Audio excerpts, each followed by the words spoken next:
Yes, boys, welcome back. So, why did I leave the UK? I was going to say, a lot of you that have been following me on socials, Instagram, TikTok, etc., even YouTube, know that I left the UK just over a month ago now, February the 2nd to be precise with a lot of you.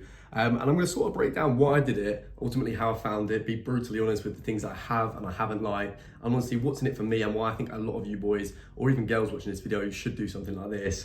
So, a bit of context. I came out here not to backpack, to travel or anything like that, solely for work, change of scenery, content, new experience, and just get out of my comfort zone ultimately. I think the main thing for me was proving to myself that I can come out here and not have to rely on anyone, not have to rely on parents, do something for myself and ultimately have that new level of freedom and independence rather than just being in the UK or even just in a different city, like completely on the other side of the world and doing this. So, a bit more context. Over the last month, I've spent £3,051.20 to be precise. And I know obviously a lot of you think, oh, Thailand's cheap. It is, and you can make it cheap, but ultimately, if you're coming out here for work, you can't always cheap out. For example, if you're going out for nice meals, like yes, Thailand's cheap, but they can still run you up to £100. And if that's, for example, meeting new people, trying new experiences, doing new things, you just allow it. Honestly, that does factor in things like accommodations and stuff like that, but even still, I still think that's quite a lot of money. But yeah, so why did I come out to Thailand? Multiple reasons. Main one sort of being, why do so many people, entrepreneurs, people like myself, people doing similar things to me, come out and place themselves in a city like this? And I was going to say, a lot of foreigners you will see out here working don't do a traditional route, don't do a traditional job, so they're left towards the Thai people, and it's very hard as a foreigner to get a traditional job here, and you probably wouldn't want to do one anyway. But most people out here are working online, they're digital nomads, they're doing something, whether it's coding, whether it's trading, whether it's doing something like me, which is sick. So networking is crazy out here. But a couple of things come in, which is really nice, is obviously cost of living. It isn't that bad. You can stay in a nice condo like this quite reasonably for £400, £500, £600, have a pool, all the facilities you need, whereas in the UK and like London, you would never get something like that. Another thing is just respect. So the Thai people, it's a lovely culture. Everyone's so polite, everyone's well-mannered. Respect is a massive one. I think a lot of UK people need to understand that. For example, paying respect to Thai people, they'll pay respect to you. And it's a really nice way of living. Everyone's really honest.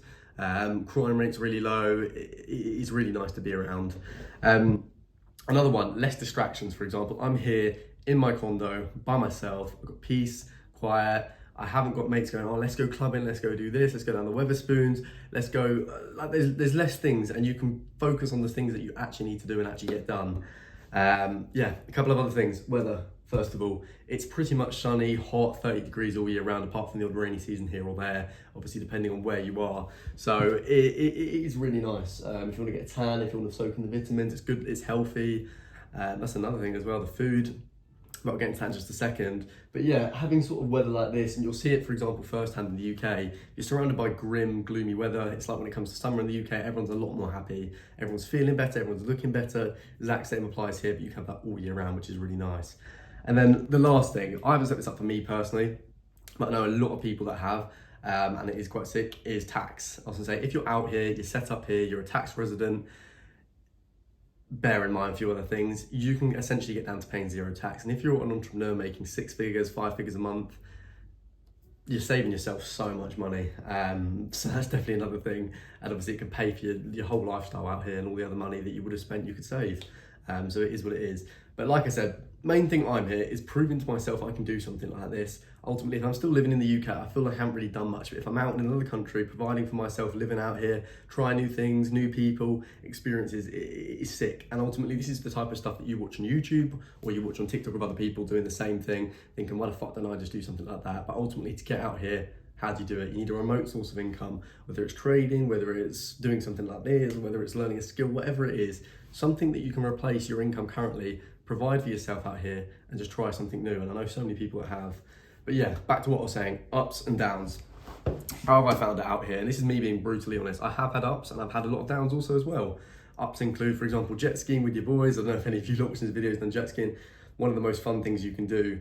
Exploring on the mopeds in Koh Samui, networking with crazy people in Bangkok, loving it. Meeting new faces, crazy, gyms, food, cultures, just trying new things. It's all nuts. And then obviously a couple of lows, for example, missing home, missing family, Instagram being down, business slowing down, etc., picking back up. it's all ups and downs, and it always equals out, or I think comes out higher than the UK anyway, personally. But yeah, main sort of thing for me, it's really pushed me to get out of my comfort zone. For example, speaking to a lot of new people that I never knew, or I've got mutuals with, or I know people that know them, but everyone here is really sort of, they'll introduce themselves. They don't hold back. It's not like the UK. Like, if you're gonna say something, you say it. Like, it's always constant good feedback. And what I found from everyone is really super nice. They're happy to help you out. They don't expect anything in return. I think it's reflecting in that Thai culture. Yeah, just applying pressure on yourself. I said to a lot of people, as soon as you put some good pressure on yourself like this, coming out here for me, other people, it might be okay, they're doing this now, they're going to quit their job and they're going to make this their full-time income. Do it. Put that pressure on yourself. It forces you to level up and forces you to be better, and that's exactly what it's done for me.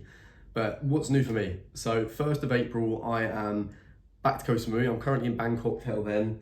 As you can see in the condo, weather's quite nice, chilling with a couple of the boys. And then I've got a villa booked in Koh Samui with some of the Superior Set boys.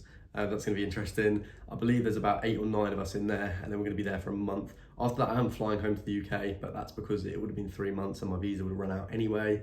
But yeah, that's kind of how I found Thailand. I found it really interesting. I'm liking it. As I say, my main sort of thing was whether I'd see myself living out here full time. Being honest with you, I'm not 100% sure yet. Like, it's only the first place that I've been. I want to, for example, look around places like Marbella, other Asian countries, Australia potentially, UK. Another thing that I've realised, it's not actually that bad, personally. There's obviously ups and downs of being here and being in the UK, but it's not actually as bad as people make it out to be. But yeah, that's sort of plans for next for me anyway. Link up with a couple of the boys, get a couple more things done out here in Bangkok, Thailand, and then yes, the movie's going to be something else. So anyway, I appreciate all of you lot watching this video. If you want to give it a quick little like, subscribe, that would be appreciated. And I'll update you boys shortly.